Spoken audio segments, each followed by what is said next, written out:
Panginoon at good morning sa inyo mga kapatid. Mapagpalang araw mula sa ating Diyos. Biyaya at pagpapalanawang sa ating lahat. At maging sa mga kapatid natin na naka-align sa internet, hindi man namin kayo makasama sa mga oras na ito, pero ang pagpapala ng Diyos dumating lawas sa inyong mga pakinig, sa inyong mga puso. Bilang pauna mga kapatid, humingi tayo ng paggabay sa ating Panginoon Diyos bago natin basahin ang kanyang salita. Praise God, hallelujah, O Lord God, hallelujah.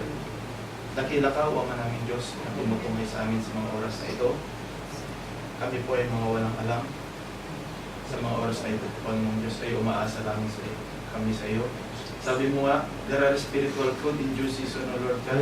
Panginoong Diyos, inaasahan ko namin ang pagkakaloob mo sa aming mga pagkain sa panahon ng ito. Ang iyong kapanglingkod ay wala pong nalalaman. Pero Panginoong Diyos, sabi mo nga kay Moses, huwag siyang mag-alala kung ano ang kanyang sasabihin.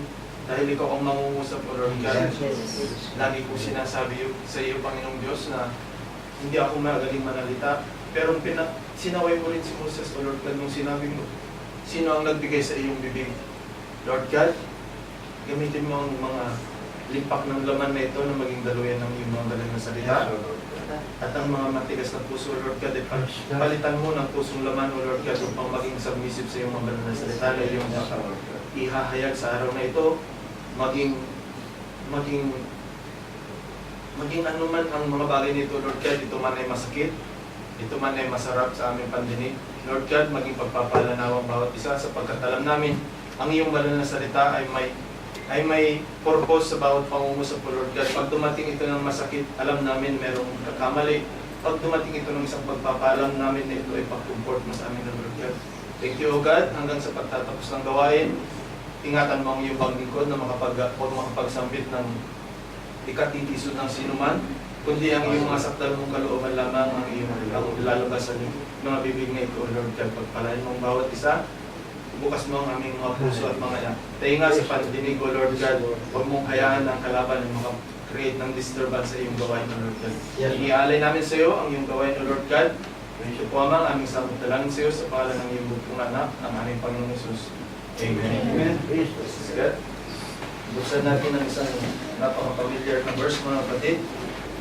1 Kings 17. Pag nababanggit ng 1 Kings 17, siguro may idea kayo kung sino yung prophet na tinatutungkulan. 1 Kings 17, verse 14. Isang verse na, mga kapatid. This is Prophet Elijah na nangungusap. Sabi niya, "For thus saith the Lord God of Israel, For thus saith the Lord God of Israel, the barrel of meal shall not waste, neither shall the cruse of oil fail, until the day that the Lord sends rain upon the earth." Praise God. Ang Diyos ang magpala sa kanyang mga banal na salita. At maraming tayo magsip mga kapatid. Very familiar verse. Very familiar na story sa ating lahat. Alam natin na ang tagpong ito ay patungkol sa kay Elijah. 3.5 years na nagkaroon ng drought sa Israel. Ito ay pre-prophecy ni Prophet Elijah. Sinabi niya na sasarhan ang langit ng 3.5 years na hindi magkakaroon ng anumang ulan ni hamog sa lupa. So God preserved Elijah for that certain period. We called it little season. 3.5 years. But imagine mga kapatid, ilang oras lang humina yung tubig doon sa bahay. Dahil unaware kami doon sa mga switches pa, hindi pa namin alam. Naka-switch off yung pump papunta doon sa rooftop. So walang naubusan ng tubig yung tangke sa taas. Ilang oras lang yun, worried na. Walang paghugas, hindi makapaligo, walang gamitin sa pagluluto. Oras pa lang yun. At merong option, pwedeng gamitin yung gripo sa labas.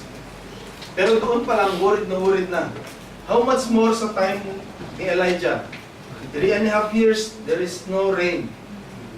No dew, walang hamog. Gaano kaya kahirap yun?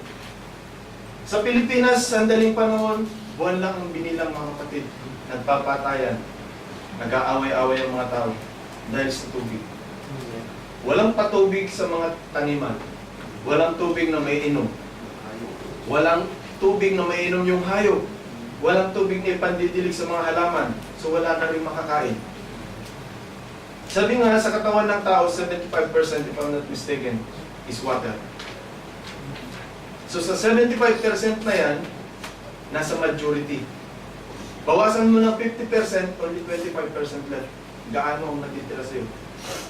Patutuo ng ating kapatid na nagkasakit.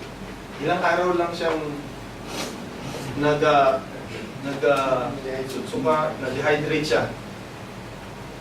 Gaano ang pakiramdam ng tao na walang makukuhang tubig?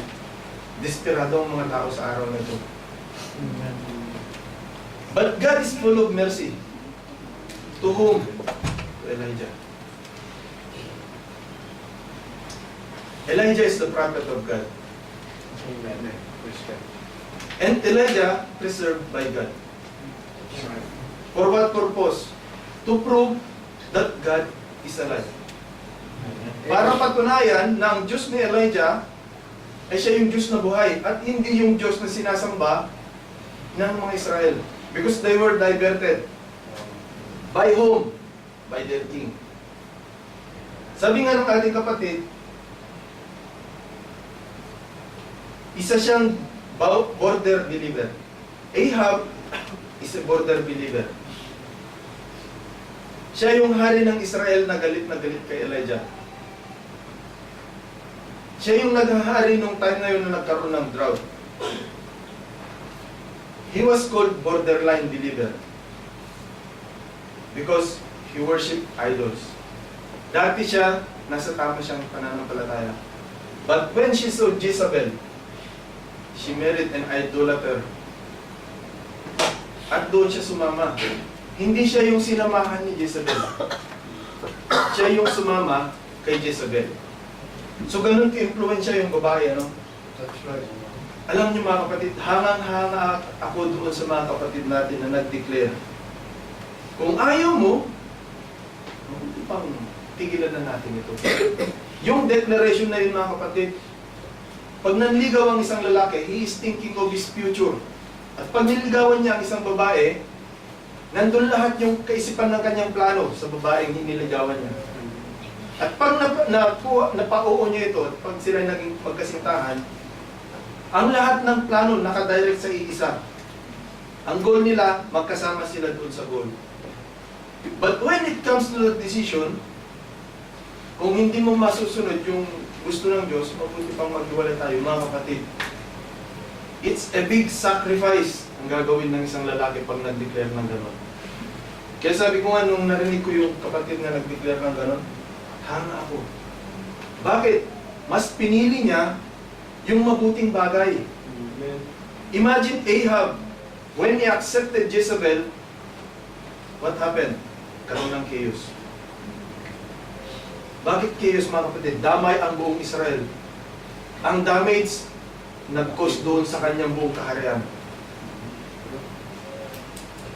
Ang pagkaroon ng tagtuyot, hindi lang doon sa literal nangyari mga kapatid. Nadamay pati spiritual. Bakit? Sabi nga ng ating propeta, there is only 7,000 na natira na hindi lumubod kay Baal.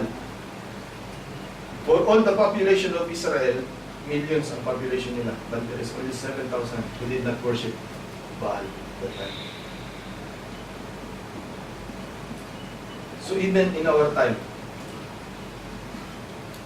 churches makes wooden images.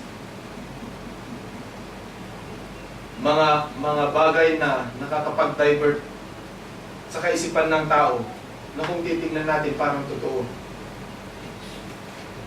Not only churches mga kapatid, being idolater is not only pertaining to the images inside the churches that is made by man.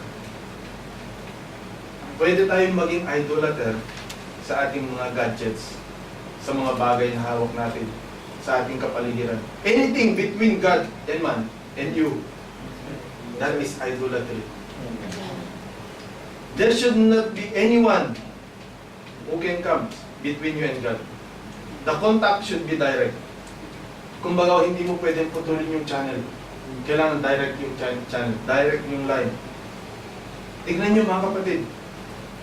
Nung nagkaroon ng declaration ang mga cabinet member ng President ng Pilipinas, sinabi nila nagkaroon ng hotline, direct line para tumawag doon sa President. Anong reaksyon ng tao? Tuwan-tuwa yung mga tao. Bakit? Magkakaroon sila ng direct contact sa President. If there is any problem, they can call the President. Because of that hotline na tinatawag nila, direct call. How much more if you have a direct contact to God? Amen. Magsusumbong ka sa Diyos, hindi ka lang magsusumbong. Makakahingi ka pa sa Diyos. At pag humingi ka, direct line, that means there is no any interference. Expect, there is an answer. Siya pala mga kapatid, ang title ng message, The Reaction to an Action. For every action, there is equal and opposite reactions. Sabi ng science. So, God is always expecting a reaction to every action that we are doing. Sabi ko nga, if you have a direct contact to God, always expect something. But, sabi ng ating kapatid, kung merong nag-uusik sa inyong puso, pag nananalangin ka, sabi niya, sometimes, hindi mo alam kung meron o wala na darating. Sometimes, expected mo na walang darating, pero nananalangin ka pa rin. Because only you who knows what is inside your heart. If you have a clean heart, sabi niya, you can pray to God and expect that prayer to be answered. Ang problema, all the people wants to be modern sa ating time. Sa pagiging modern ng mga tao, nawawala yung contact sa Diyos. Napuputol yung contact sa Diyos. Laging nai-example mga kapatid, sorry. But, I'm sure this is not pertaining to our sisters. Sabi nga ng ating kapatid, few years ago, and we witnessed that, at maging patutuo ng ating mga nakatatandang mga kapatid. Noong ating kumasinaon ng time, yung sakong ng babae hindi mo makita, sabi nila, sa haba ng laylayan ng kanilang mga kapatid. At pag nakita mo, merong something na pagagalitan yung babae dahil nakitaan siya ng sako o kaya mga mababang part ng kanyang paa, magagalit yung mga tao. At dito sa lugar na ito, pagdating ko mga kapatid, hindi ko alam sa mga nauna, pero nung bago ako dito, that was 2005, sabi nila may mga nahuli na mga maiksi ang mga pananamit sa mga mall. Bago pa lang ako dito noon. So ganun kahigpit. Ganun kahigpit ang batas ng tao. Kung pwede kang ipakulong, pwede kang pauwiin. Pero sa time natin ngayon, marami tayong makikita. Paiksiyan na. Though we are in this country, we know, alam natin kung gaano kahigpit ito few years back. Pero sa time na ito, nagiging modern ng mga tao. Maging sa mga mall, makikita natin paiksiyan na rin yung iba. Only the locals who is doing yung sa traditional pa rin nila. Pero paglabas, sabi nga naman ng iba, hindi natin alam. At alam natin kung sino ang may gawa ng lahat ng ito mga kapatid. It's the devil. It's not the person itself, but it's the devil who is using that person. Ang problema, yung tao, hindi niya identify kung sino yung gumagamit sa kanya. Is it the devil or is it the will of God? Hindi niya alam. Wala siyang alam.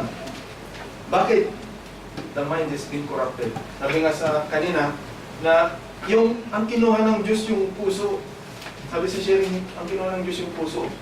Yung kaisipan ang kinuha ni Satan. Dahil sa kaisipan, maraming mabubuo mga kapatid. Pero sa puso, nag-iisip ang isang mananampalataya. Bakit? Nandun yung Diyos. Kung ang kaisipan ni Kristo ay nasa atin, sa puso ang pag-iisip natin.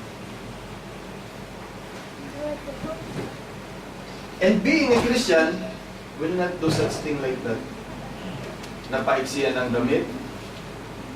Maaring sa mga kalalakihan, kabaliktaran naman yung nagpapahaba ng damit, nagpapahaba ng mga buhok.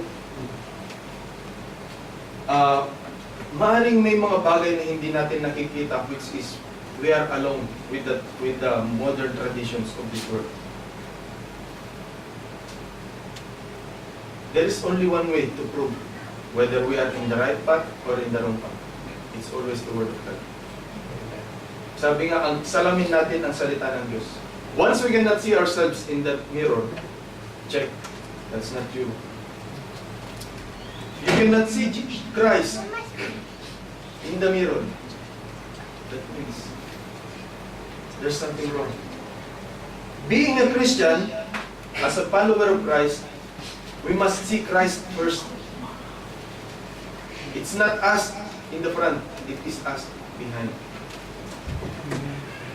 Ang makikita natin yung buhay niya tinuturo sa atin ng Panginoong Hesus.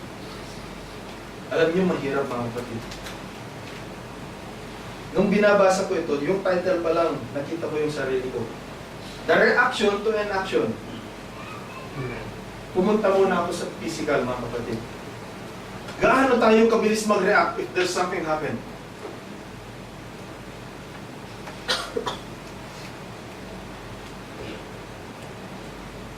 Subukan mong magpabatok sa ibang lahi. Gaano ka kabilis mag-react? And what is your reaction? Subukan mong makipagbiruan sa ibang tao. Worldly jokes. Ano ang magiging reaction mo sa mga ganong actions? Subukan mo rin makipag-usap pagdating sa salita ng Diyos. What is your reaction with that action? Sabi nga, for every action, there is always equal and opposite reaction. Kung ang pinag-uusapan ay salita ng Diyos, now what the reaction is always in the Word of God. Praise God. Dahil alam natin mga kapatid, because of revelation, they are making the word revelation as their own. Revelation only comes from God. But people are creating such revelations which is not from God. Pag sinabi ng tao, ito yung revelation, okay, maganda yung marinig na may revelation. But is it aligned to the Word of God? If it's not from the Word of God, if it didn't align to the Word of God, then it's not a revelation.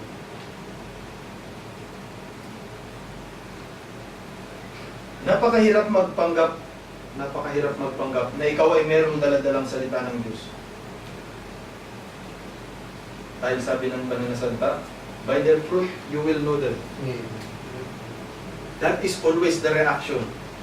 If your action is to be born again, then you have to make a reaction that proves that you are born again. Amen. Ang puno ng mangga ay hindi mamumunga ng bunga ng santol. Ang puno ng bayabas ay hindi mamumunga ng bunga ng avocado. Ang puno ng mangga, mamumunga ng mangga. At ang bunga ng bayabas, mamumunga ng bayabas. At ang salita ng Diyos ay hindi kailanman mamumunga ng gawa ng diablo. Ang salita ng Diyos ay mamumunga ayon sa mga kaloob ng Diyos at gawa ng banal na Espiritu.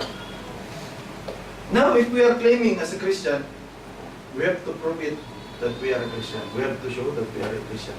We have to act as a Christian and we have to react as a Christian. Sabi ng ating kapatid, it's always been a testimony na naririnig natin. Just because of selling a car, nung narinig yung kung ano ang kalooban ng Diyos, what is the reaction? Is the reaction opposite to the Word of God? Or is the reaction going to the Word of God? Is it towards God or away from God? The reaction causes salvation. It gives salvation to that man who give a reaction. It's a simple action that a certain brother said, kung anong kalooban ng Diyos. But the reaction, it saves how many souls? Every Christian do the same thing, mga kapatid. God is calling. Come out of her, my people, and be not a partaker of her place. God is sending warnings before judgment. Now, if there is a warning, what will be your reaction to that warning? God sent His messenger in this end time. What is our reaction to the message of the messenger?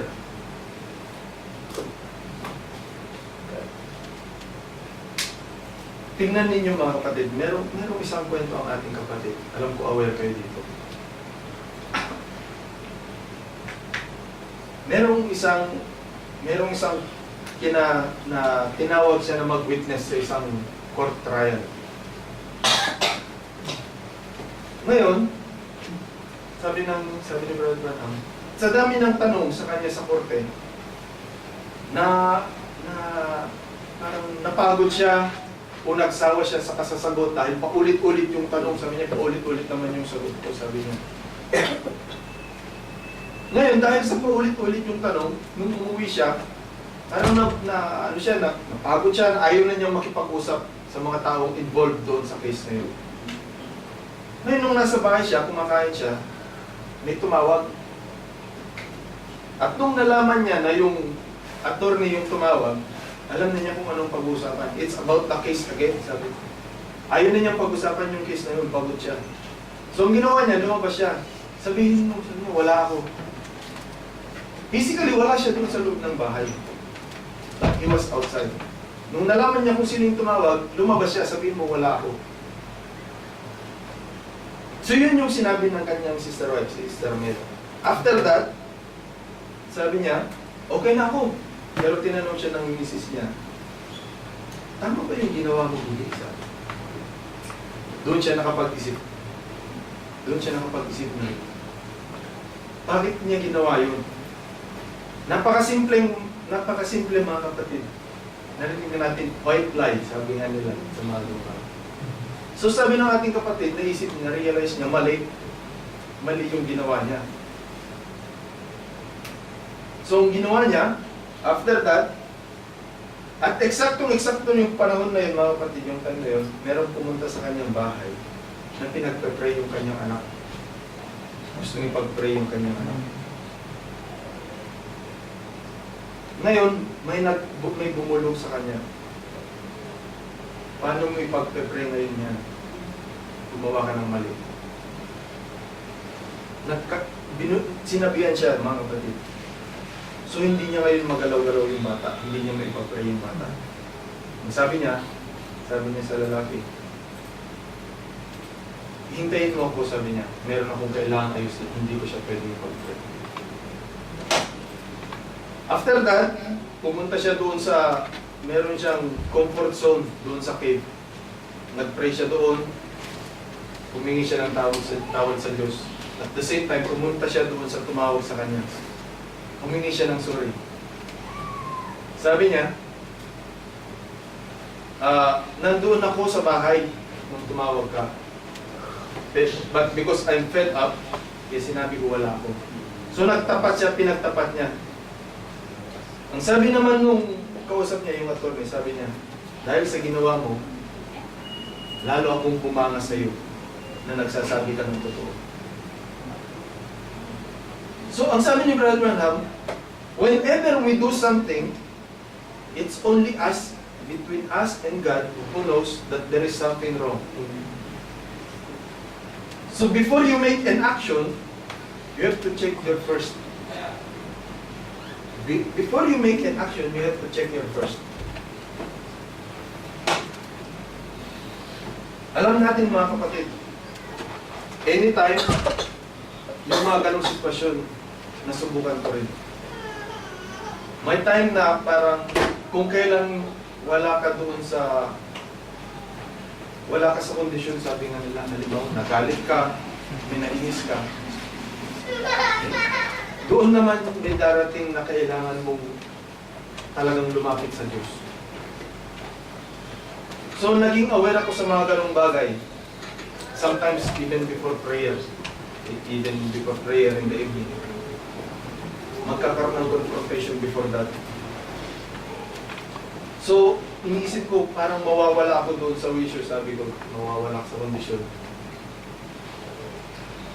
Kaya napakahalaga na any moment, anytime, we should be always ready. Kaya natandaan ninyo mga kapatid yung ginanap natin noong Friday. Nung sinabi ni Brother Boy, ano kaya Brad kung lobby ng Diyos na karoon ng communion ulit pagdating ng Eid? Nung nabanggit niya yun, at that very moment, inisip ko yung sarili ko. Dapat hindi lang pag sinabi, paano pag sinabi ni Brother Boy na bukas magkakaroon ng communion? Kaano tayo kahanda? We cannot tell him na Brother Boy, postpone natin. Hindi natin alam kung paano nangungusap ang Diyos sa likod, sa kanyang mga lingkod. Brad, hindi ako prepared, pwede pa postpone natin. Hindi dapat responsibilidad ng mga gagawa na paalalahanan tayo na kung magkakaroon ng mga ganong gawain na laging ipapaalala yung paghahanda. Preparing for communion is not as heavy as preparing for the rapture. Magkalakit yan mga kapatid. Magkasama yan.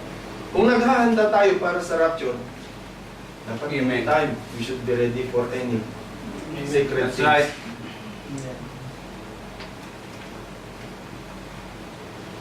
Nabanggit nga ng isang kapatid, sabi niya, kasi napapansin ko, one week before, nakalimutan kong banggitin doon sa sharing.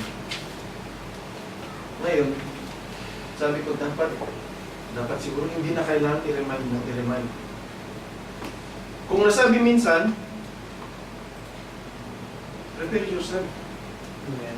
We don't need to wait for the pastor to remind us every time that we should be ready, we should prepare, we should do like this, we should do like that. Amen. Jesus said that He will come and take us 2,000 years ago. It was written in the Bible that one day, the trump of God will sound. So if we are preparing for that, how much more? How much more for the communion? Kung pinaghahandaan natin yung sinabi niya, 2,000 years ago, bakit hindi natin paghandaan ng maigi? Kasi nakita ko nagwo-worried ang ibang kapatid na parang hindi aware, hindi parang masyadong relax. Huwag tayong maging ganun. If there is a rapturing faith in us, anytime. Sabi ko nga sa ating kapatid, if there is an availability ng karamihan, pwede siyang magsalita anytime. Dapat hindi yung ipag-prepare pa natin ng matagal para, alam niyo, yung mga ibang denominasyon, yung iba papasok, walang kaalam-alam, merong gaganaping communion. Wala na silang kaalam-alam kung tama o mali yung ginagawa nila. Pero kitang-kita natin mali. Pero yung paggawa nila, alam nila, parang tama. Pag nagkaroon ng communion, mag-a-attend sila ng communion. Magpapartake sila. Kung ganon sila gumaganap ng mga ganong kasagradong gawain, at alam natin na isa ito sa 3 sagradong bagay na pinag-utos sa atin ng Panginoong Hesus. Ang foot washing, communion, at saka baptism. Kung ganoon kasagrado ang pagtanggap natin sa mga bagay na ito, at anytime, any moment, what we have to do, we have to prepare ourselves. Anytime, mga kapatid. When we take the action of being baptized, being born again, we have to continue to show the reaction. And that reaction is not to react in the world. The reaction is to prove that you are a Christian. Sabi nga sa exhortation kanina, yung pagsunod. Napakahalaga yung pagsunod, mga kapatid. Amen. Napakaraming makaka-memory, makakapag-memorize ng Bible. Sa memory verse, maaaring talong-talong tayo, mga kapatid. Sa mga naririnig ko minsan sa YouTube, wala tayong binatbat kung sa pananalita. Wala tayong binatbat. Pero ano ang hawak natin? Yung nasa sa atin, yun ang wala sa kanila. Amen. Yung nagpapaunawa ang napakahalaga, mga kapatid. Kahit na may memorize mo yung buong sa Biblia, kung wala kang naunawaan, wala itong halaga.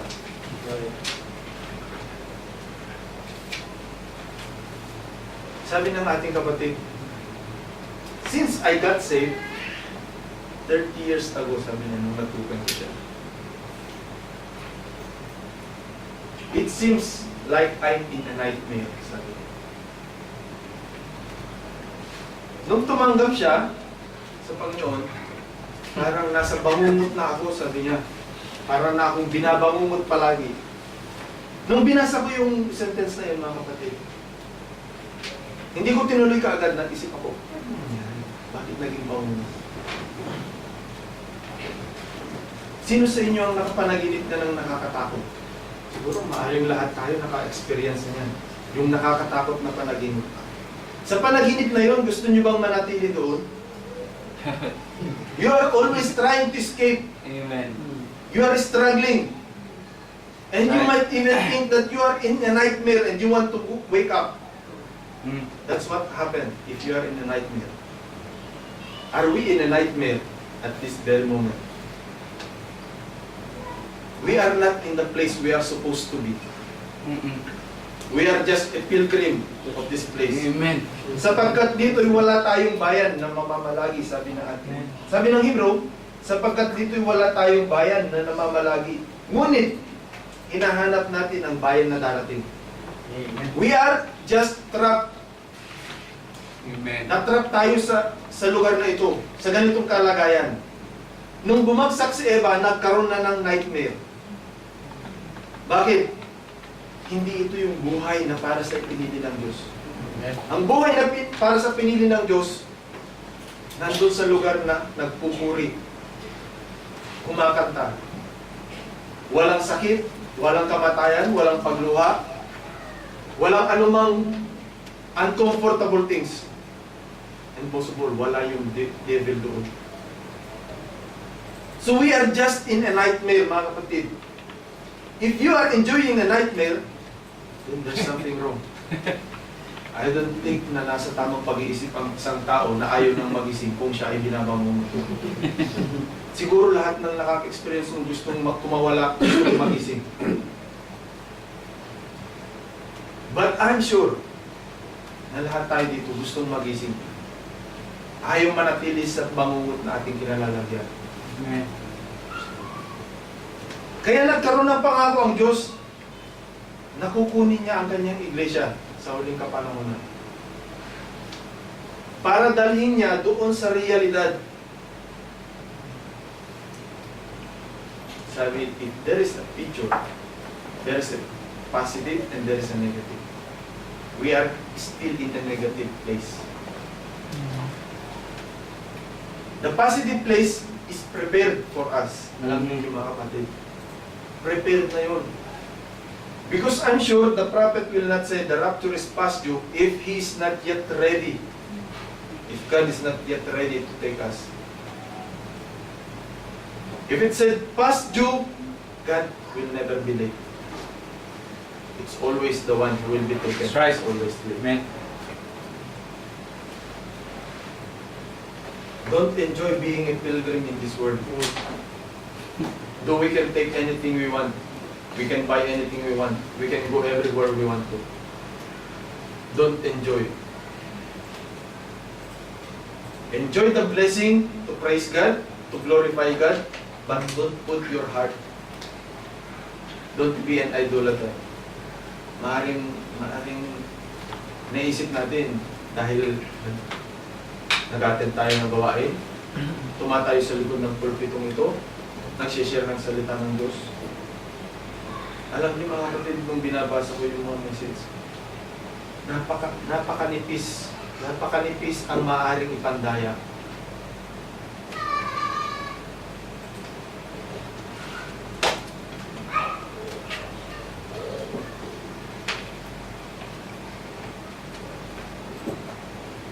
Now, if we are born again, we are citizens in the kingdom of God.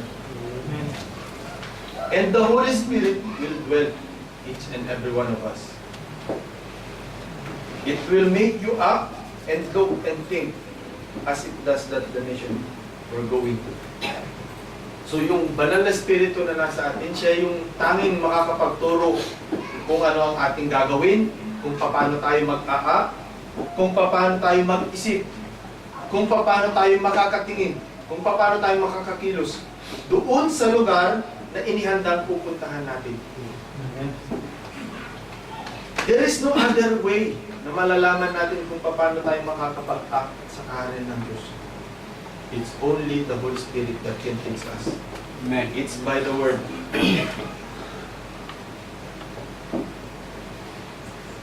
Pero ang problema, mga kapatid, many preachers are trying to avoid the loads. Alam niyo, pag nagturo ka ng tama, sabi nga ng ating kapatid, kung natandaan niyo, humingi siya ng sorry dahil sa pagko-correct niya sa atin. Which is, sa akin, hindi ako favor. Jesus Christ didn't ask for sorry. Siya yung batong kinatitisura. And we don't have the right to be offended of Him if He is teaching us to the Word of God. If we offended of Him, He don't have any problem at all. It's us who have a problem. If someone corrected us, we cannot blame him. It's just a showing of love. Jesus Christ didn't say, "Oh, sorry, huwag kayong aalis." Kung nasabi ko man yun, huwag kayong aalis, hindi niya sinabi yun. Kayo ba gusto niyo umalis? Sabi niya po sa labing dalawa. But we are blessed. We have a humble servant of God who is doing like that. But I'm sure, in the near future, God is preparing the church. And He is not preparing as cradling a baby.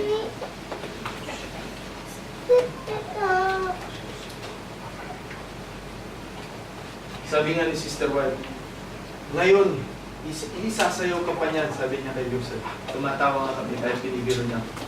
Ngayon, pinoprotektahan ka pa niyan. Pag nagalit siya kay Joseph, nagagalit ako mga kapatid. Ngayon, hineheli ka pa niyan. Pero pag lumaki ka, sabi niya, sinturon ng katapat mo dyan. Alam niyo mga kapatid, dahil sa pag-ibig, gagawin natin yun. Amen. Hindi natin kailangan pagbuhatan ng kamay ang isang tao, ang isang bata, kung wala namang ginagawang mali. We are doing that to straighten him. Amen. And God is doing the same thing. That's I chasten one whom I love, sabi niya. Amen. There is no one who was saved that did not chasten. He had to correct. We are not perfect before when we are chosen by God. So He has to correct everything. Amen. And alam natin mga kapatid, in corrections, laging masakit. Laging masakit. But be prepared. Sabi niya, how are you ready to react for the corrections of God? How are you ready to accept the actions of God? How you will react to be straightened up. There is always a separation. It's always a separation between right and wrong. So if God is preparing us for a very certain thing, a holy thing, a holy action of God, which is the rapture, He has to do everything to remove everything that is unholy. Any action, any thinking Any imagination, any remembrance that is evil will be removed by touch.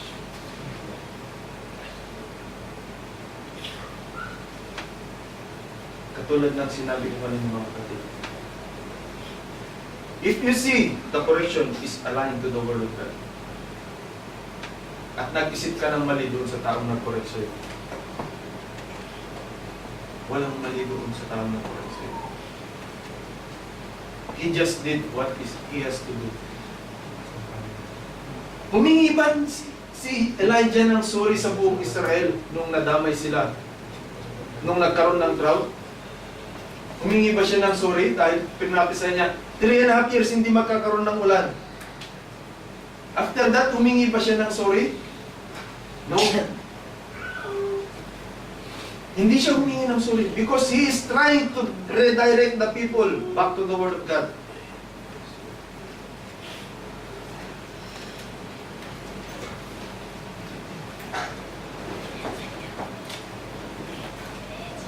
Mas mahirap mga kapatid if we didn't hear any strong word at napahamak tayo. Mas maigi, mas masarap yung makarinig ng matigas na pananalita at maligtas kesa sa mapunta sa dagat-dagatang apoy na puro matatamis sa pananalita. Ang ginagawa ng mga manggagawa ngayon, puro matatamis na pananalita. Bakit? Ayaw nilang magkaroon ng pressure sa gawain. Pag nag-declare ng matigas na pananalita, for example, napakalaganap. Tithes. If you preach that tithes is not applicable in our time, we are in time of grace. And tithes is intended to Israel nation. Napakahirap mga kapatid. There will be a pressure. Bakit? Maaaring isipin ng manggagawa, mag-aalisan yung mga mananampalataya. Maaaring magkakaroon ng conflict sa mga mananampalataya. And they are avoiding that. Ayaw nilang i-handle yung pressure na maaaring mangyari. And if that is a kind of person and you are telling that you are a preacher, you are not. A preacher of God, a person sent by God, will fight for the Word of God. He will not be in a compromised situation. He will not compromise anything. God is asking us for a perfection, and there is no compromising in perfection. A single decimal point can lead us into chaos. God is asking for perfection, and God can only do that. That's why we have to stay with God. Apart from God, we can do nothing. We cannot hold on our preachers, our pastors, our deacons, our trustees. Hindi tayo pwedeng sa kanila kumawag. Hindi tayo pwedeng sa kanila manalo. A deacon, a pastor, a trustee, an elder who is not in the Word of God will not be part of the rapture. Will not be part of the quota. May iiwan yan. So hindi mo pwedeng panghawakan. Iisa lang. There is only one meeting place, sabi ng ating kapatid na mensahero. It's the Word of God. There is no other.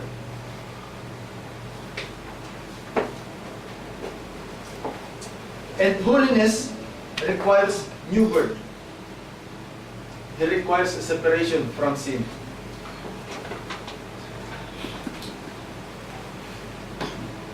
If there is no separation from sin, there will be no holiness. Sin is unbelief. And having an unbelief, you will act some actions that is not in the will of God.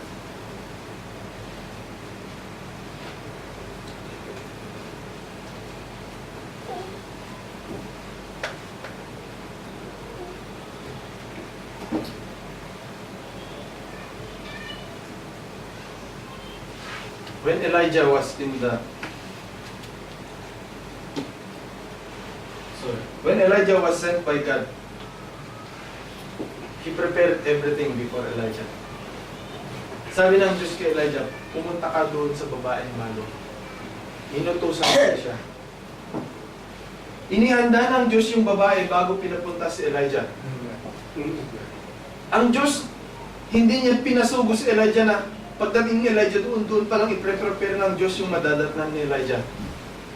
Kaya sinabi ko sa inyo kanina mga kapatid, the place that we are going to is already prepared. Ready na. Yung occupants na lang ang wala. Yung occupants na lang ang hindi ready. Hindi siya pwedeng agawin tayo at doon pa lang niya i-prepare yung ating kalalagyan. Pagbalik ng Panginoong Yesus, we should be all ready. So when God sent Elijah, she prepared the woman already to accept her. Dahil alam natin, because of the drought, merong kahirapan. Merong kahirapan doon sa lugar. Maaring yung babae na yun, tingnan ninyo mga kapatid. Kung meron kang pupuntahan isang bahay, titingnan mo yung kalagayan ng pupuntahan mo. Anong pagkakaiba ng isang mag-asawa at yung isang balo? Ang mag-asawa, merong maaring lalaki na maghahanap buhay para sa kanya. Ang babaeng balo, wala siyang katuwang sa buhay na makakasama sa paghahanap buhay. So mag-isa siya. So what's the source? Anong source ng babae? Maaring ang source niya katulad lang yung ginagawa ni Ruth. Tandaan niyo yung ginagawa ni Ruth. Namumulot lang siya dun sa mga namumulot sa pagdating sa pag nagkaroon ng pag-aani, may mga maiiwan ng mga ilang piraso ng mga uhay, sa mga gilid-gilid. Maaring yun ang naging source lang niya. Dahil wala siyang asawa. At yun ang pinangtatawid buhay nila araw-araw. At meron siyang anak, mga kapatid, hindi siya mag-isa. Pag meron kang anak, iniisip mo lagi, una mong isipin ano yung ibibigay mo doon sa bata na magiging komportable siya. So napakahirap. There's no option kundi magtrabaho yung babae. Maghanap buhay. Ngayon, 3.5 years na nagkaroon ng tagtuyot. Mahirap maghanap buhay sa time na yun. At hindi niya pwedeng pabayaan basta-basta yung bata. Anytime pwedeng humingi ng pagkain, pwedeng humingi ng inumin. At dahil sa kahirapan ng buhay, maaaring araw-araw, baka sabihin niya, baka nung first year ng tagtuyot, maaaring sinasabi ng babae, 3 times a day pa sila kumakain. Second year, maaaring 2 times a day na lang. Maaaring umaangal na yung bata, gutom na ako, wala na tayong pagkain na. Maaaring sasabihin ng nanay, mamaya na, i-delay niya hanggang sa makaabot dun sa pangalawang year. Hanggang sa last year, or doon sa last half, 6 months, maaaring sinabi niya na, maaaring 1 beses na lang kakain. Dahil hirap na, tinitipid na nila kung hanggang kailan mauubos yung kanyang ipon. Maaaring kahit kumakalam na yung sikmura niya at humingi yung bata, maaaring sinasabi niya sa bata, mamaya na, laro kami lang po na, hindi pas niya, mamaya na, hindi pa ako nakapagluto. Para lang malibang yung kagutuman. Tayo kung minsan dahil pag gutom tayo, nililibang natin yung sarili natin mga kapatid. Para ma-divert. Pero sa isang bata, mahirap mong libangin ang kagutuman niya. Pag kumalam yung sikmura, kailangan bigyan mo na dahil talagang maririndi ka. Maaring pinagdaanan niya yung mga kapatid na araw-araw umiiyak yung anak niya sa kanya, wala siyang pagkain, gusto niyang kumain. Hanggang sa dumating si Elijah, inutusan ng Diyos si Elijah, pumunta ka doon sa babaeng bago ng Sarepta. At sabihin mo ito, sabi ng Diyos kay Elijah. Sabihin mo na hindi mauubusan yung kanyang arena at langis hanggang sa dumating yung ulan. Dahil sa inutos ng Diyos kay Elijah ang bagay na yun, Elijah is confident na pumunta doon. Hindi siya nakatwiran sa Diyos, utusan mo ako doon pa sa balo kung walang pagkain nyo. Ngayon, pagpasok niya, maaaring nakita niya si Elijah. Maaaring si Elijah. Medyo mas presko pa ang maaaring aura ni Elijah. Alam niyo kung bakit? Ang pagkain ni Elijah, karne, yung pagkain ni Elijah araw-araw. Nandun siya sa tabi ng batis ng Cherith. So, yung kalagayan ni Elijah, maaaring mas sigurado ako mas comforted na malayo si Elijah doon sa kalagayan ng babae. So, maaaring nung makita ng babae si Elijah, maaaring mas pa si Elijah, mas makisig pa yung dating kaysa doon sa kalagayan ng mga tao sa area na yun. So, nilapitan niya yung babae. At nakita, maaaring ipag-usap siya at tumingi siya ngayon ng tubig. So, binigyan niya siya. Ngayon, pagkahingi ng tubig, humingi na rin ng tinapay. Pero alam niyo, sabi ng babae, wala na, sabi niya, wala na kang pagkain. Ito na lang yung natitira. Pag nakain namin ito, mamamatay na kami. So gaano kaya kaliit yung pagkain na pinaghahatian nilang mag-ina bago dumating si Elijah? Maaring pag nakita mo yung isang takal na hindi mo alam kung kailan magkakaroon ng ulan. So pag umulan, hindi mo rin alam kung kailan makakaani ka ulit. So kung isang takal na lang yung nakikita mo, maaring binadget niya ng ilang araw. Baka may malasahan na lang, okay na sa kanila. Ganon kahirap. Ngayon, pero sabi ni Elijah, sinabi ng Diyos, pakainin mo muna ako at hindi mawawalan ng arena ang iyong tapayan at ang langis, ang lalagyan ng iyong langis hanggang sa dumating yung ulan. Ngayon, alam niyo mga kapatid, bakit kumilos ng gano'n yung babae? Anong meron doon sa babae? Bakit kumilos na lang ng gano'n? Meron siyang pananampalataya. At yung pananampalataya na yun, magmula nung hindi nagkaroon ng ulan hanggang sa dumating si Elijah, hawak-hawak niya. Ano yung pananampalataya na yun? Pupunan ng Diyos ang kanilang pagkain. Wala siyang ibang mapagpupunan ng pagkain. Ang hanap lang niya pagkain, mga kapatid. Maaring nanalangin siya. Maaring sinabi niya na padalhan mo ako ng tao na magbibigay ng pagkain sa akin. Bigyan mo ako ng pagkain. I-provide mo yung pang-araw-araw namin mag-ina ng pagkain. And she didn't staggered. Hinintay niya yung pangako ng Diyos. Bakit? Meron siyang direct contact sa Diyos. Alam niya may darating. Nung sinabi ni Elijah, thus saith the Lord, alam niya, ito na yung panalangin ko. Ito na yung hinihintay kong kasagutan ng Diyos. Sino sa atin ang pag nagsabing, thus saith the Lord, maniniwala ka agad? Pag wala siyang hinihintay na pangako, mga kapatid, hindi siya magre-react ng ganun.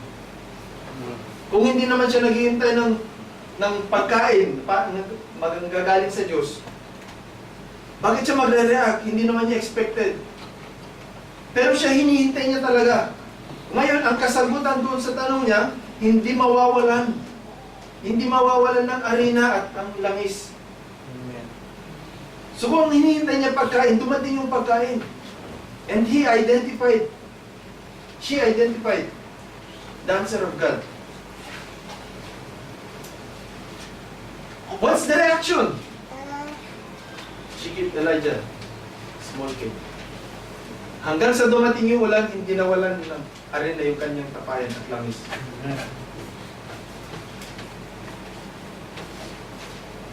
Whenever we take an action,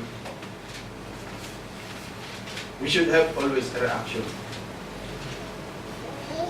Sabi ko kanina mga kapatid, when we decided to be baptized in the name of the Lord Jesus Christ,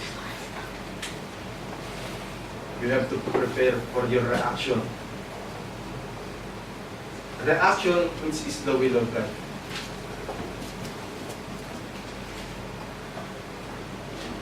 Faith rests in perfect assurance. Faith rests in perfect assurance. If you have faith, you have that assurance. Faith are the substance of things hoped for, the evidence of things unseen. If you don't have assurance, you cannot have faith. Because faith is from God. And there is assurance for every promise of God.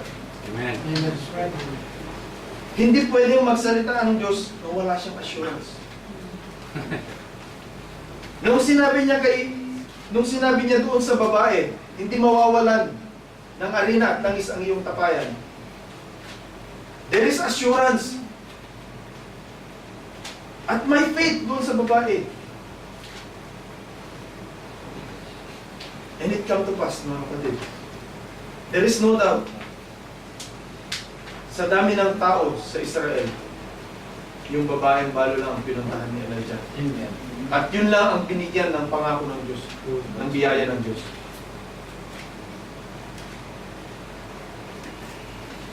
Gaano kaya kasarap yung arena na yun?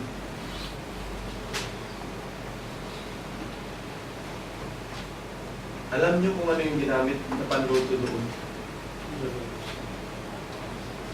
Sino ang nagsasaing sa atin sa kahoy dati? Dito wala mga kapatid, alam ko, hindi tayo nagluto.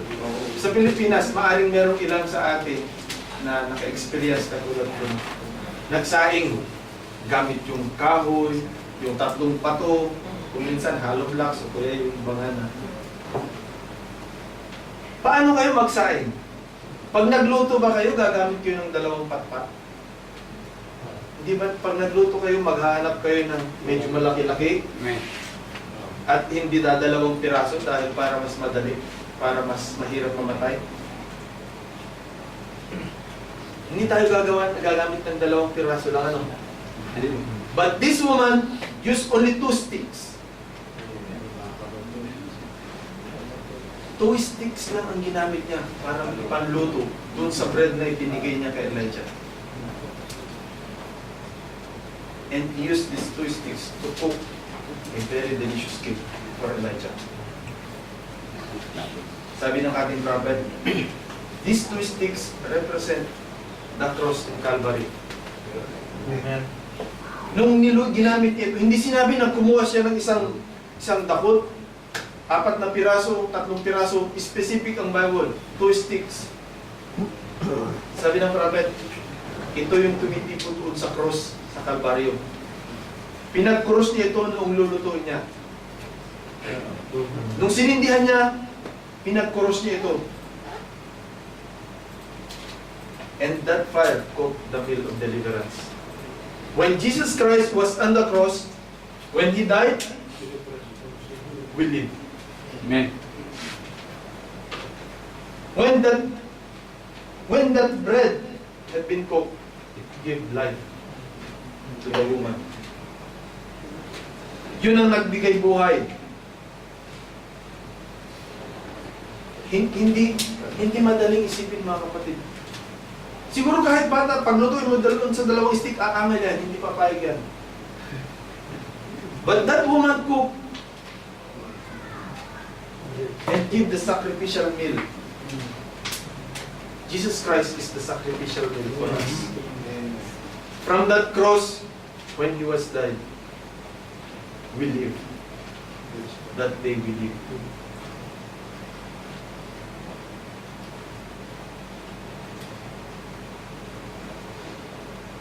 Galing doon sa isang napakaliit na tinapay. Jesus Christ is the bread of life that came down from heaven. That bread is Jesus Christ. Amen.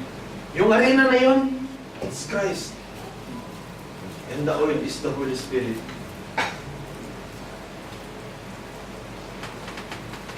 At yung 2 stick, symbolizes the cross. The meal was Christ. Christ is the meal offering. He is the meal offering for us. Sabi ng John 5:51, John 6:51, I am the living bread which came down from heaven. If any man eat of this bread, he shall live forever. And the bread that I will give is my flesh, which I will give for the life of the world. So God didn't give anything. He gave His only begotten Son. When Christ put in death, life comes in the stead of death. Instead of death comes to us, it's life because of the death of the Lord Jesus Christ. When Christ comes into the heart, deaths fade away and life comes into the same place. Yung napagsisharean na. Yung sa puso natin, kailangan ang Diyos ang magpuno. Merong small halo doon na hindi alam ng siyensya kung para saan. That's the resting place of God. When God comes in our heart, death fade away. Hindi pwedeng makasama ng Diyos ang kamatayan. Tatakas ang kamatayan, mga kapatid. Aalis sa atin ang kamatayan. What's that death? That's sin.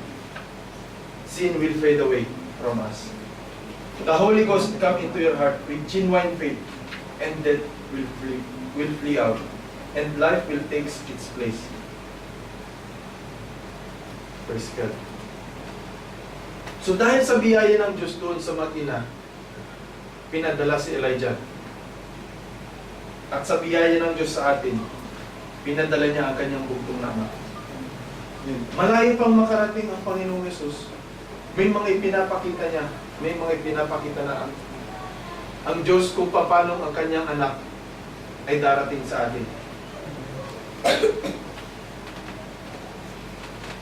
If you have enough faith, sabi ng ating kapatid, if you have enough faith, mix it with the Word. Don't use your faith to anything. Mix it with the Word. Use your faith to the Word of God. Amen. Sa salita natin gamitin yung pananampalataya. Sa Diyos natin gamitin yung pananampalataya. Because faith from God, there is always an assurance.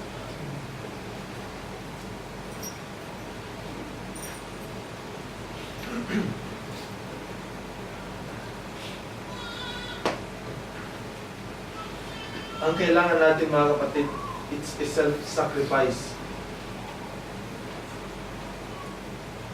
Sa time natin, there is really a big sacrifice ng pagdadanasan. Binalikan ko yung mga alaala ng bata ako. Pag aalis ako, papunta doon sa Manila, mga kapatid, ang namimiss ko lang gawin yung gawain ko sa bukid. Nung naging binata ako, gumamit na ng mga computer, mga Atari, mga Nintendo, yung mga laruan na ng mga electronics. Yun na yung naiisip mo. Nakakaligtaan mo na yung gawain mo sa bukid. Hanggang sa college ka, nadadagdagan, nahahati yung mga kaisipan mo. Kaya sabi ko, mas maigi yung pagiging bata noon. Walang masyadong pumapagitan. Ang nagiging istorbo lang pagdating sa magulang ko at sa akin, iisa lang, mga kapatid, basketball lang. Basketball lang. Pag wala ako sa bahay, alam nila kung saan ako hahanapin. Dahil pagdating ko ng bahay, diretso sa bukid. May responsibilidad ako doon. Kailangan kong gawin araw-araw yan. Umagat na ako. Pagkatapos doon, pag nakita nila yung may itak ako, mga kapatid. Kung may itak yung tatay ko, may sarili din akong itak. May mga gamit din ako, separate ko. So pag nakita nila yung gamit ko doon, ibig sabihin tapos na ako sa bukid. At iisa na lang ang lugar na pwede nyo ng panghanapan sa akin. Sa port na. Pero ngayon, napakahirap hanapin ang isang tao. Marami. Bakit? Napakabilis ng communication. Punta ka dito. May gagawin tayo. Hindi mo alam, 3 pindot lang niya sa cellphone niya. Iba na naman yung location niya. Ipindot, iba na naman. Pabago-bago. Pero noon, hindi ka makapunta ka agad kung saan-saan. So yung pag-dedicate mo doon sa gawain mo, napakadali. Walang disturbance. And this is a big test for us. I'm not pointing to anybody. I'm looking at my own self. Amen. Hindi ako magtuturo, mga kapatid, at hindi ako nagtuturo sa inyo.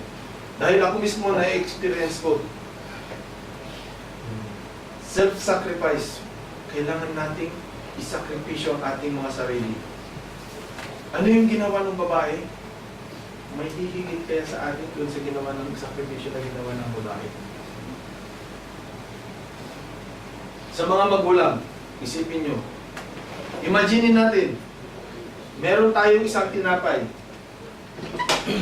Yun lang ang pagkain nyo ng anak mo. May lumapit na isang lalaki, sasabihin sa'yo, hihingi yung tinapay. Ang mahirap, siya muna ang kakain. Yung humihingi muna ang kakain, bago kayo. Sino ang magbibigay sa tinapay na yon? That is a sacrifice, mga kapatid. God is asking for a sacrifice. He is not asking for an excess things. Yes, Amen. Amen. Hindi siya pumunta doon sa mga taong mayayaman.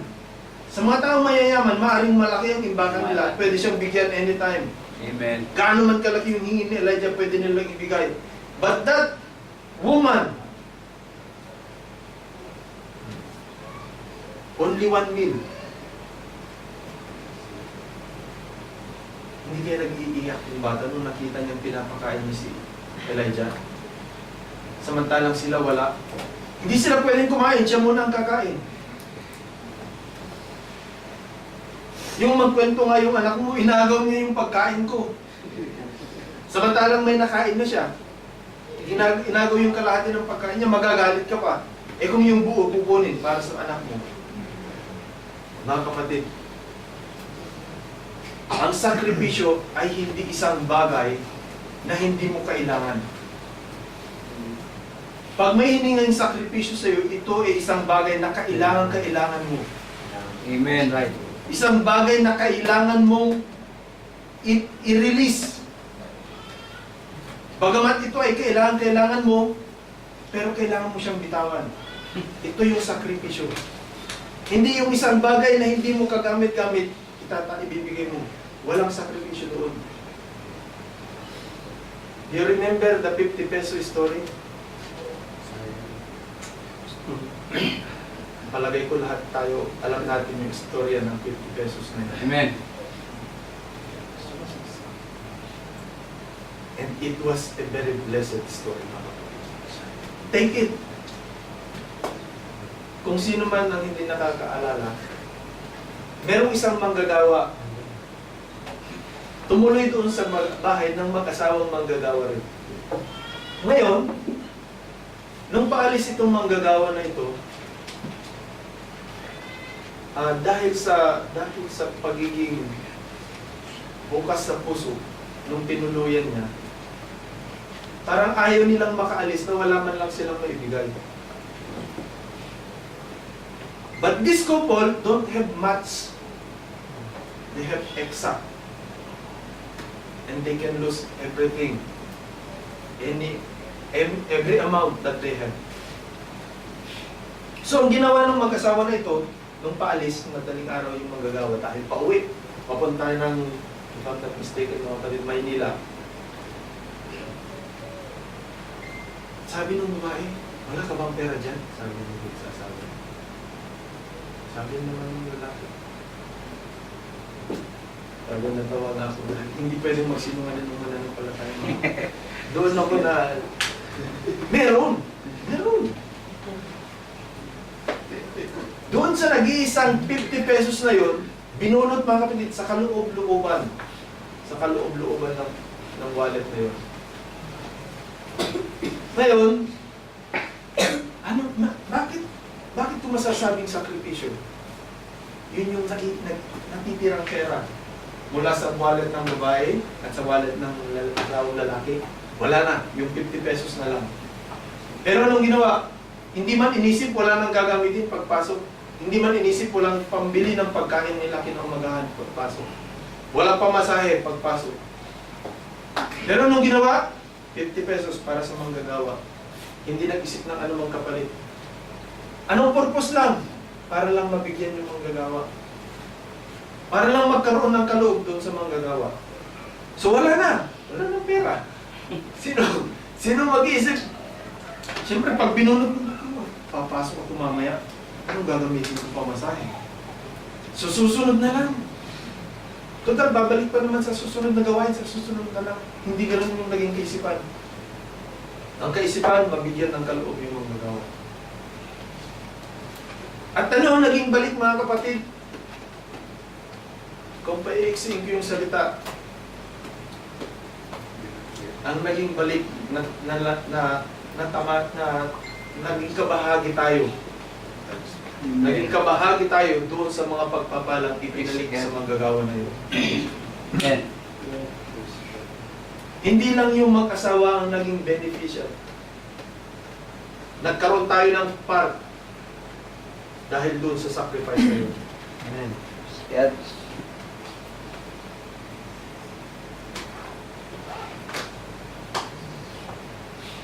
Because of the sacrifice the Lord Jesus Christ had done. Nagkaroon tayo ng part sa kaharian ng Diyos. Lahat tayo nagkaroon ng buhay dahil sa sakripisyo. Because of that meal sacrifice, which is the Lord Jesus Christ.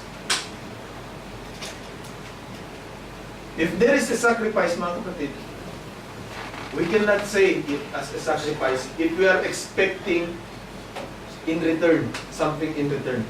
It's not a sacrifice. Pautang yan. If you are expecting something to come back, hindi ka nagsakripisyo, nagpautang ka. But if you are sacrificing, you are expecting anything to come back. You're just doing it because of your heart. That's what in your heart. That's why you are doing that sacrifice. Brother Moon, bigyan kita ng 5 real, balik mo ng 10 times. Panginoon, sabi mo, ibabalik mo ng 10 times yung karoon namin. Magbibigay ako 100 real. There is no sacrifice. And that's not an offering also. Hindi bangko. Hindi katulad ng bangko. Amen. Masarap magkaloob sa Diyos. Pero you are not the one who is telling how much and how. Merong pamamaraan ang Diyos in which you will glorify Him. Amen. Pag nagbigay ka ng 10 real, expect ko, Panginoon, 100 real. Dumating yung 100 real. Mapupuri mo ba yung Diyos? Hindi. Ang isipin mo, ibibigay mo ulit yung 100 para mabalik ulit ng marami. Ang ginawa mo parang lottery. Hindi ganun yung Diyos. He can return anything in any way.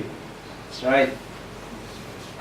If you give something to God, if you make an action towards God, expect something. There will be a reaction from God. And God is also looking for our reactions, our actions toward Him. It's not a one way. Sabi ko nga, if it's an open line connection, makakapag-usap kayo. There is an interaction. If you have the direct contact to it. Call unto me, and I will answer thee, and I will show thee great and mighty things which you do not know.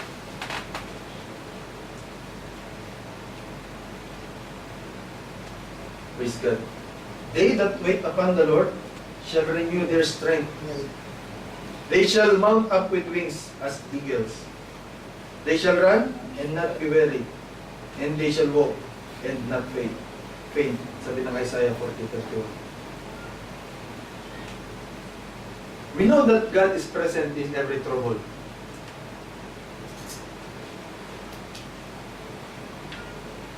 If we are a Christian, we are a true born-again Christian. God is always present in every trouble. He is always there. Hindi ka niya bibigyan ng isang pagsubok na hindi mo kakayanin. Amen. At hindi ka rin niya bibigyan ng isang pagsubok na hindi ka niya tutulungan. All you have to do, maintain the connection. Maintain the contact. Just always renew our strength. Renewing our strength. Lalong maging mainit sa pananampalataya ng mga kapatid. Teach us, Lord, to wait. Sabi, teach me, Lord, to wait. Down on my knees, let me humble my pride. Alam niyo mga kapatid, yung word na yan ang pinakamahirap bitawan. Pride. Sabi nga ng ating mensahero, sa tatlong bagay bumabagsak ang isang manggagawa. Woman, money, popularity, or pride. What's these three things? Hindi lang ito nakapatungkol sa mga manggagawa. Maaring maapektuhan kahit na sino sa atin. Maaring madaanan ang kahit na sino sa atin. Watch it. Always seek for the presence of God.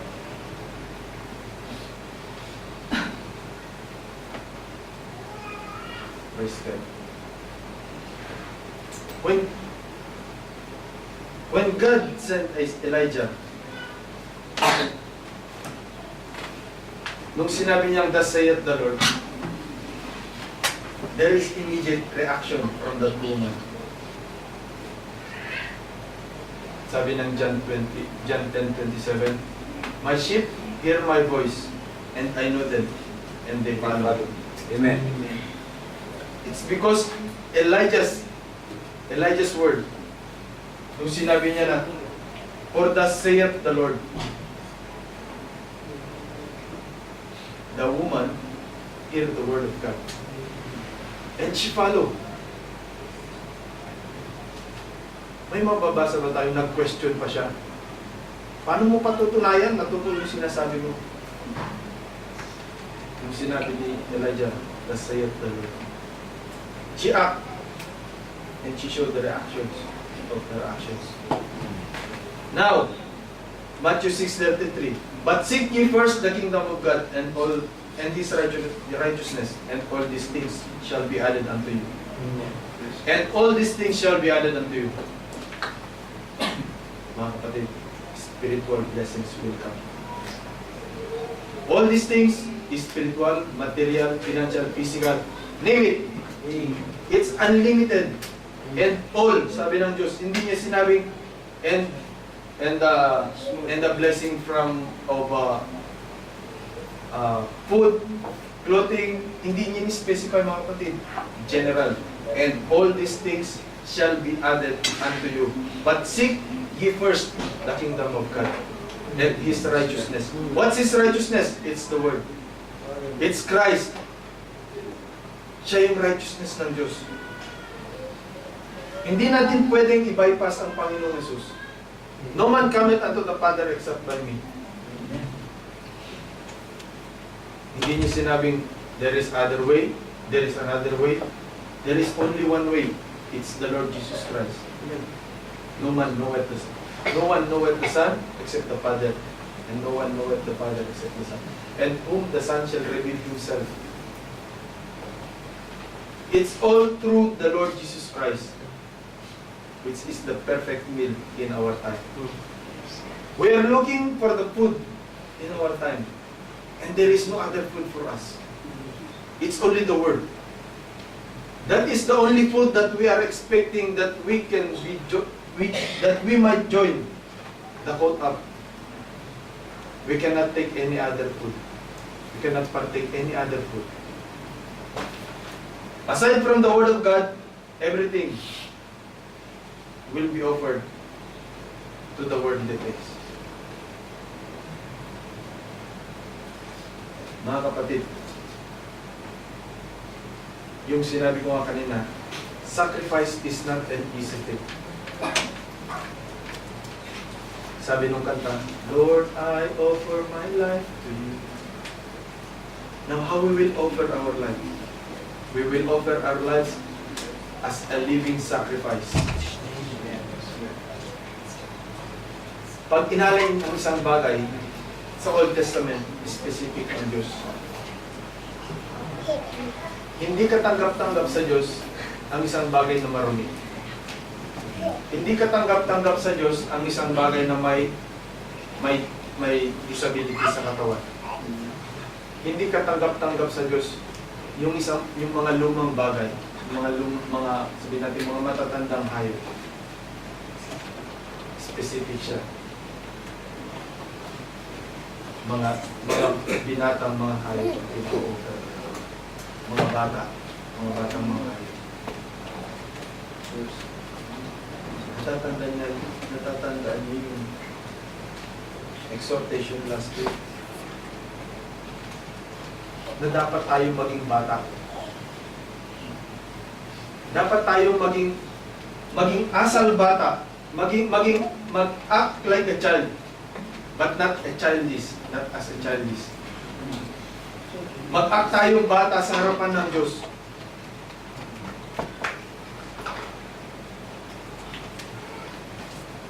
Ang pagiging childish is abnormal. But acting as a child in the world, in front of God, is a blessed one. We should always ask what we have to do.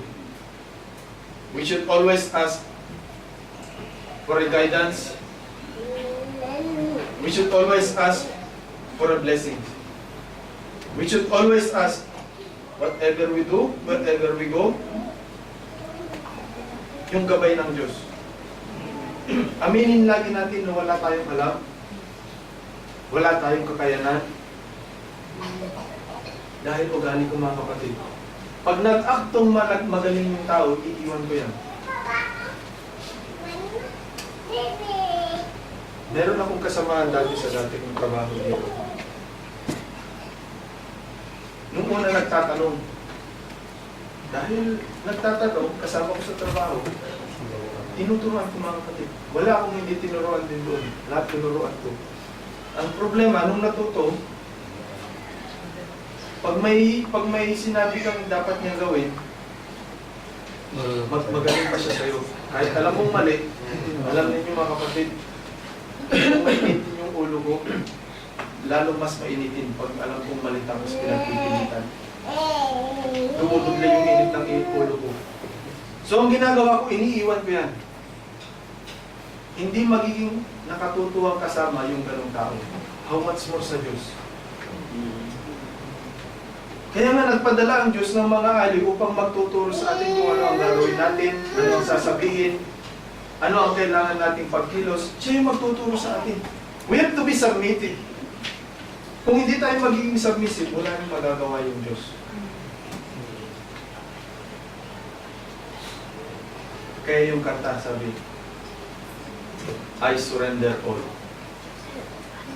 When you surrender, He will be in full control.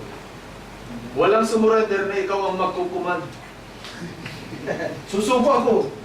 Tapos ikaw ang magkukuman doon sa sinukuhan mo. Walang gano'n. Pag sumuko ka, expect you will be a servant or you will be a prisoner. You will be a follower. You will be under submission with your authority. That's right. At mas gustuhin natin, sigurado ako walang pipili sa inyo, mas gustuhin natin maging prisoner. Prisoner of Christ rather than prisoner in this evil world.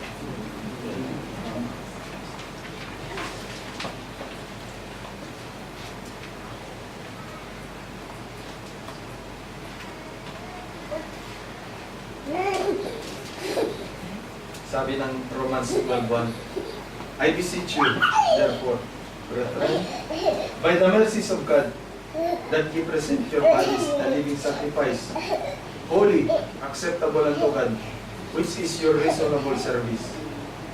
Kaya nga mga kapatid, ipinamamani ko sa inyo, alang-alang sa mga kahabagan ng Diyos, na inyong iharap ang inyong mga katawan na isang haing buhay.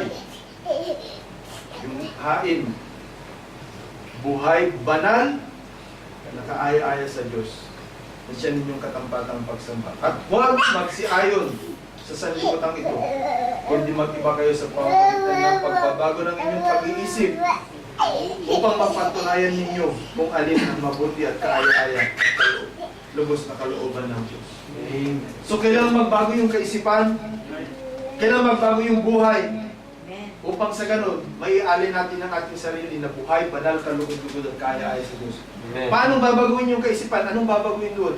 Babaguhin mo lang ba dahil ang dati mong kaisipan ay laging nasa labas para mamasyal? Babaguhin mo ngayon para lang makipag-sharing lang? Babaguhin ang kaisipan, kailangan yung kaisipan ni Kristo ang mapunta sa atin. Amen. Praise God. Hanggat hindi napupunta nasa atin yung kaisipan ni Kristo, walang nangyaring pagbabago ng kaisipan. Dahil ang kaisipan ni Kristo ang magdadala sa atin patungo sa kabanalan. Walang anumang bagay na makakapagdala sa atin sa kabanalan, kundi ang kaisipan ng Kristo. So mga kapatid, ito yung hinahanap ng Diyos sa atin, na magkaroon tayo ng kaisipan ni Kristo. Paano tayo makakusunod sa kalooban ng Diyos kung wala tayong kaisipan ni Kristo? Only Jesus Christ. He is our perfect example. Di ba kung minsan, si Brother Boy, ganito yung ginagawa niya. Pag pumapasok siya sa trabaho, ganito yung sinasabi niya, yung actions niya. Ginagaya natin yun. Pag may ginagawa siya, nagpre-pray siya, ginagaya natin yun. Pag kahit nagbabahig lang siya, ginagaya natin yun. Kung paano siya nakikipag-commune sa Diyos. How much more to Jesus Christ? He opened His life to us. He offered His life to us. Hindi ba mas magandang gayahin yun? Dahil ang ginagaya ni Brother Boy, iisa. At naniniwala ko, he is trying to follow Jesus Christ. Just like Paul. Follow me as I follow Christ, sabi ni Paul. At sinabi niya yun. Hindi tayo nagtataas ng tao, mga kapatid. Bakit kailangan kong i-example ang manggagawa dito? Sino ang i-example ko yung hindi natin kilala? Siya yung nakikita natin na gumagalaw ng ganon. Kung hindi natin nakikita yung galaw niya, paano natin tutularan? I-example ko yung kapitbahay namin, yung kakilala kong malayo. Ang i-example ko yung nakikita natin. That's right. At the best example is the Lord Jesus Christ. Amen. At alam ko, nakikita natin lahat, mga kapatid. So we have to follow that perfect example. Hindi ako magbibigay ng isang ehemplo na wala kayong kaalam-alam. Kasi kung yung ibibigay kong example, yung hindi nyo kilala, paano nyo susundin? Wala kayong alam sa buhay niya. And you remember that story about the couple of that 50 pesos? It's them. It's our dear brother. From 50 pesos to 60 liglig at umaapaw. It's not promoting someone, but it's showing how sacrifice works, how God works in sacrificing something. If you sacrifice,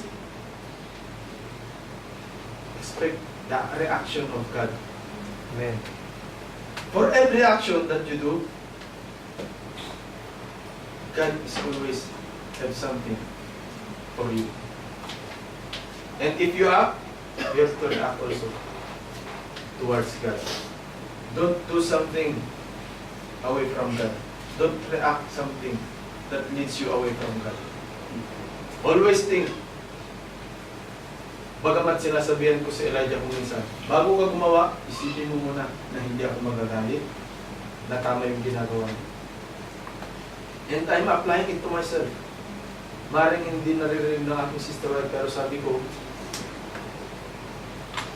sinasalamin ko yung aking sarili sa kanya at yung Diyos na nangungusap sa akin. Ini-example ko yung ako yung nandun sa katayuan niya at ako yung sinasabihan ng Diyos. Dahil sabi ko sa kanya, kung mali yung ginawa mo, expect mo, mananagot ka sa akin. Pero yung tama yung, pag tama yung ginawa mo, sabi ko, nasa likod mo ako. Kaya mga kapatid, if we are in the Word of God, God is with us. Amen. Hindi tayo kailangang mabahala. Saan man tayo pumaroon, ano man ang ating ginagawa, lagi nating siguraduhin na ang Diyos ang kasama natin. Kung yung communion in-announce ni Brother Bull in a certain date, yung rapture hindi maia-announce, mga kapatid. Any moment, in a twinkling of an eye, yung corruptible na ito mapapalitan ng incorruptible. If we are acting as holy, God will react. The reaction of God will be napulap. And if God will act, pag blino ang last trump, we should have the reaction. When God says, come up hither, make sure you can react on the calling of God.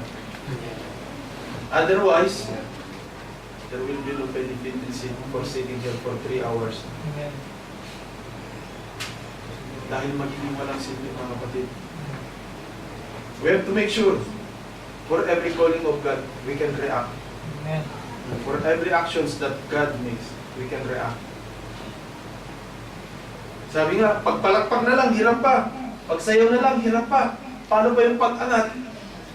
Hindi naman. Huwag naman nawang ganun. Paano tayo? Sabi nga kanina, di ba? Sa message.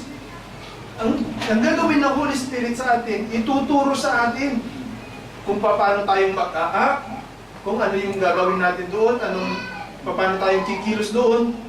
So yun ang tinuturo sa atin ng Holy Spirit. Then if we are just standing and doing nothing, then Holy Spirit is not working. Brother Branham said, sabi niya, kung ang isang bagay ay patay, sabi niya, hindi ito kumikilos. Kung ang isang bagay ay patay, ito ay isang tahimik. So, mga kapatid, show our reactions to God. Don't show that we are dead. Because if we are not showing any reactions, that means we are dead.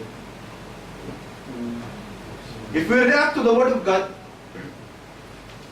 that means we are alive. Because God didn't teach us to be stagnant. God teaches us to grow.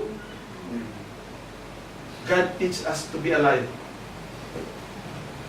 Hindi nagtuturo ang Diyos ng pagiging malamya. Ngayon, kung ang ganun ang tinuro ng Diyos ng pagiging malamya, tingnan natin kung meron tayong mababasa sa Bible na ginawang magpupuri yung mga nasa langit na tahimik, na hindi gumagalaw habang nandun yung presensya ng Diyos. Hindi sila tumitigil, mga kapatid. Yung nakita ni Isaiah, mga seraphim, hindi tumitigil sa pagpupuri. Yung 4 beasts, hindi tumitigil sa pagpupuri. Ang lahat na nasa presensya ng Diyos, hindi tumitigil sa pagpupuri. Ngayon, kung ang presensya ng Diyos ay nasa sa atin, tayo mismo hindi titigil sa pagpupuri. Dahil pag tumigil tayo sa pagpupuri, that means wala tayong pinupuri. Pag tumigil tayo sa pagpupuri sa Diyos, that means wala na tayong pinupuri.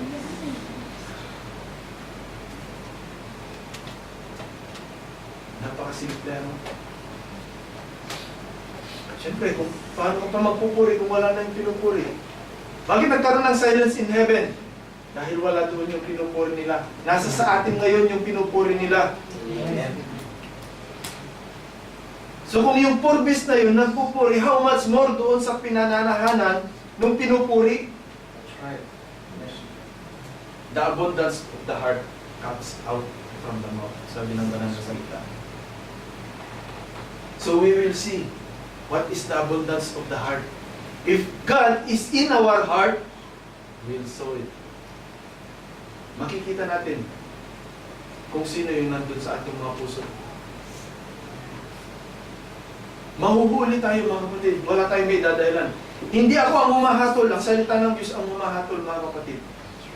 Hindi ako ang may sabi nun. Ang Diyos ang may sabi. Kung ano ang laman ng iyong puso, siya ang iyong lalabas. Kung yung Diyos ang laman ng ating mga puso, yung salita ng Diyos dapat ang lalabas sa atin. Gaano man karumi ang usapan ng sanlibutan, hindi dapat lumabas ang pananalita ng sanlibutan sa atin. We have to be watchful. Alam niyo mga kapatid, itong laman, mahirap i-control, but we have to battle it. Walang tao na malakas pagdating sa tawag ng laman na ito. Pero ang Espiritu ng Diyos, kaya tayong gawin para mapaglabanan ang kasamaan ng laman na ito. I'm not talking only about sa masel na bagay. Panalita, paningin, mga kapatid, gawa ng lahat ng laman na ito. Hindi ito mapipigilan. Only God can control. We have to be submissive. If God is with us, who can be against us? No one. No one can be against us. Praise God.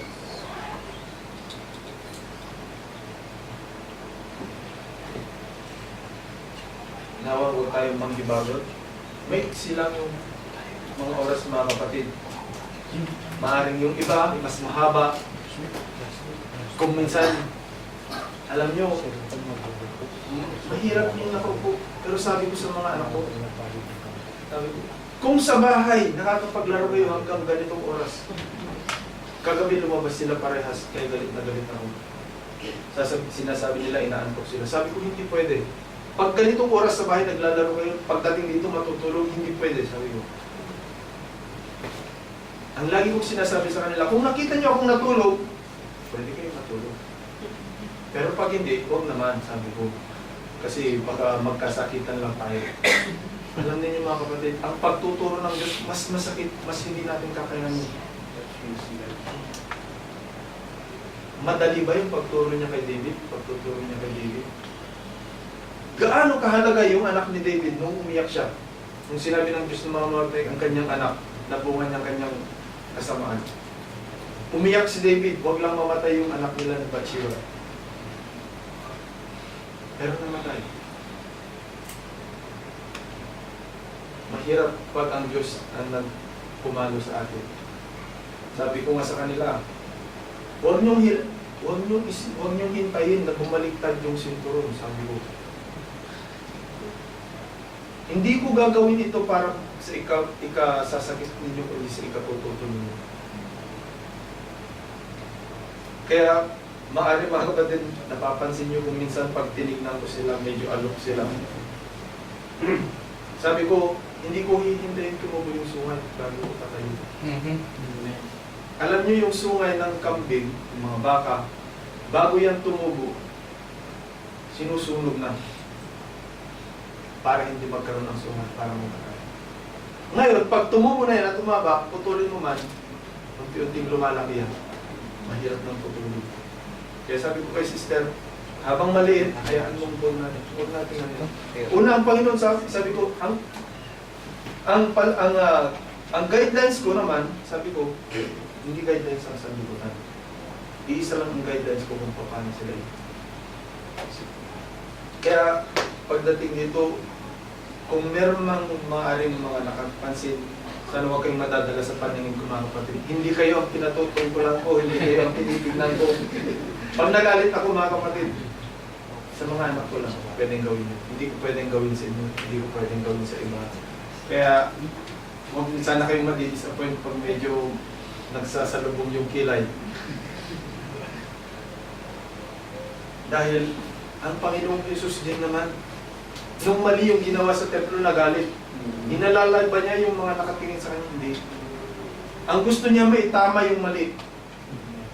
Hindi natin pwedeng i-compromise para lang hindi ma-correct yung mali. Ang salita ng Diyos para sa ating ikabubuting lahat. Biyaya ito mga kapatid. Pero pag tinanggayin natin, itong magiging hatol sa atin. Dalawang bagay lang. Accept it as a mercy or grace, or wait for the judgment. Pag hinintay nyo as judgment, masakit mga kapatid. Kung ang ating kapatid nagsuri, maaaring nakasakit siya sa pananalita niya. Pagdating ng white throne judgment, kahit mag-sorry mga kapatid, hindi matatanggal yung sakit. Dahil doon, dagat-dagatang ako yung kapupuntahan natin pag hindi tayo sumunod sa salita ng Diyos. So we have to be submissive and we have to recognize the Word of God. Yung babaeng balo, na-recognize niya yung salita ng Diyos, yung may dala ng salita ng Diyos, at the same time yung promise ng Diyos. So sa atin din naman, we have to learn how to identify who was sent by God, the promise of God, and the Word of God. Otherwise, wala tayong pahihintay. Mga kapatid, praise God, hindi hanggang dito lang tayo dinala ng Diyos at ang Diyos nawa ang magpalago sa mga biging na itanim sa ating mga puso.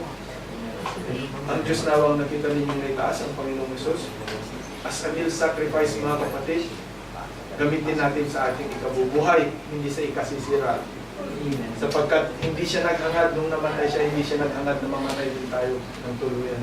Kundi namatay siya para tayo magkaroon ng buhay. So praise God, pagpalain ng Diyos ang bawat isa sa atin, maging sa mga nakapakinig sa internet. Ang Diyos, ang